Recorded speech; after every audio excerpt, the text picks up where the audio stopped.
సమస్యలు అడిగిండా? మనం ఎట్లున్నారో చూసిండా? ఇవాళ ఉప ఎన్నికలు రాగానే ఇవాళ మా అభ్యర్థిని గెలిపించండి, కార్పెట్ బాంబింగ్ చేస్తారంట. సిగ్గుండాలనా? పాకిస్తాన్ వాడు ముడ్డి మీద అంతే ఆడపోయి బాంబులు అయ్యావు కానీ జూబ్లీ హిల్స్ వచ్చి బీజేపీ వాళ్ళు కార్పెట్ బాంబింగ్ చేస్తారంట. మీ బాబు జాగీరా బీజేపీ వాళ్ళది ఇది.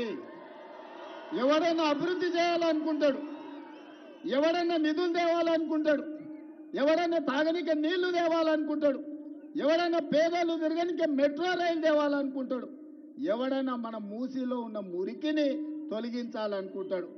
బీజేపీ వాళ్ళ భావ దారిద్ర్యం జూబ్లీ హిల్స్ లో ఎన్నికల్లో కార్పెట్ బాంబింగ్ చేస్తారంట. గల్లీ గల్లీ ఎంపీలు ఎమ్మెల్యేలు కేంద్ర మంత్రులు తిరుగుతారంట. ఎందుకయ్యా బిచ్చమడుకోనికి వస్తారా? ఏం తెచ్చిందని వస్తారు? మీ మోడీ ఏమిచ్చిందని వస్తారు? 3 సార్లు ప్రధానమంత్రి అయిన మోడీ ఈ పేదోళ్ళు అండగా నిలబడితే, కేసీఆర్ మీరు 2 సార్లు కేసీఆర్ ముఖ్యమంత్రి అయిండు, 3 సార్లు మోడీ ప్రధానమంత్రి అయిండు. నేను అడుగుతున్న పేదోళ్ళకి రేషన్ కార్డు ఇచ్చిండా? మీ ఇళ్ళలో 200 యూనిట్లు ఉచిత కరెంట్ ఇచ్చిండా? మీకు సన్న బియ్యం ఇచ్చిండా? ముఖ్యంగా మా ఆడబిడ్డలను అడుగుతున్నా, అక్క మీరు పుట్టి తోలైనరు, ఎన్నడన్నా ఆర్టీసీ బస్సులో ఉచితంగా ప్రయాణం చేసిండ్రా?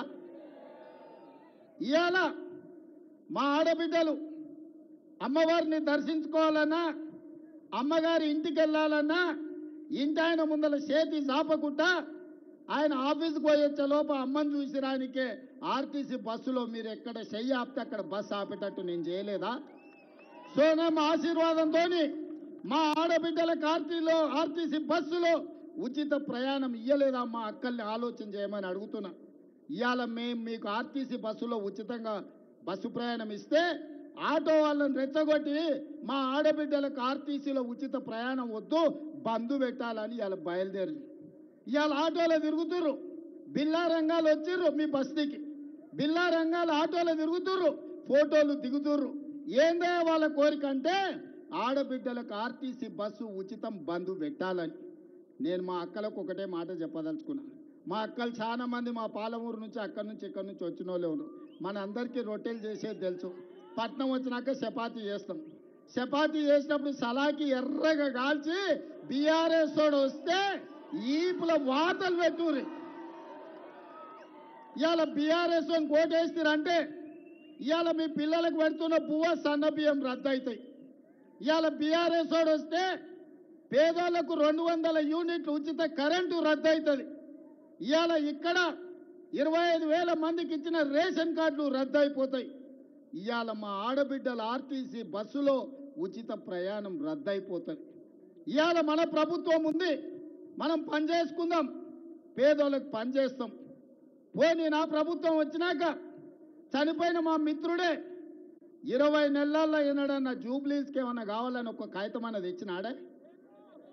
ఈ నియోజకవర్గాన్ని అభివృద్ధి కోసం, మీ డ్రైనేజీ కోసం, లేదా మీ బస్తీల సీసీ రోడ్ల కోసం ఇవాళ హైటెన్షన్ వైర్లు మీ బస్తీల మీద వెంగళరావు నగర్లా పేదోళ్ళ ఇళ్ల మీద నుంచి పోతున్నాయి. వాటిని పక్కకు తొలగించమని ఒక్క రోజైనా అసెంబ్లీలో మాట్లాడిండా? ఒక్కనాడైనా 3 సార్లు ఎమ్మెల్యే గెలిచిన పెద్ద మనిషి ఎన్నడైనా అసెంబ్లీలో మీ జూబ్లీహిల్స్ గురించి మాట్లాడిండా? ఈ జూబ్లీహిల్స్ అంటే ప్రపంచంలోనే ఫేమస్. జూబ్లీహిల్స్లో ప్రపంచంలో గుర్తుపట్టని వాళ్ళు లేరు. కానీ జూబ్లీహిల్స్ నుంచి ఎమ్మెల్యే 3 సార్లు గెలితే ఒక్కరోజైనా అసెంబ్లీలో మాట్లాడిండా? మరి ఇవాళ నేను అడిగేది ఒక్కటే, యువకుని నవీన్ యాదవ్ని గెలిపించండి. అసెంబ్లీలో మీ గొంతుకైతాడు, అసెంబ్లీలో మీ సమస్యలు ప్రస్తావిస్తాడు, అసెంబ్లీలో మీకు ఏం కావాలో అడుగుతాడు ప్రభుత్వాన్ని. మీ తరఫున ప్రతిరోజు పనిచేస్తాడు, మీ తరఫున ఒకళ్ళతో పుచ్చుకుంటాడు. చదువుకున్న యువకుడు ఈనాడు సెంటిమెంట్ కాదు, జూబ్లీహిల్స్లో అభివృద్ధి కావాలి, అభివృద్ధికి నవీన్ యాదవ్ని గెలిపించండి.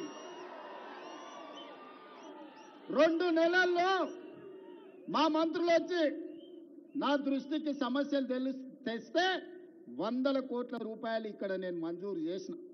మరి ఆ పనులు అర్ధాంతరంగా ఆగిపోవాలనా? ఇవాళ నేను నా కుటుంబం పట్ల సానుభూతి ఉన్నది, నాకేం వ్యతిరేకం లేదు.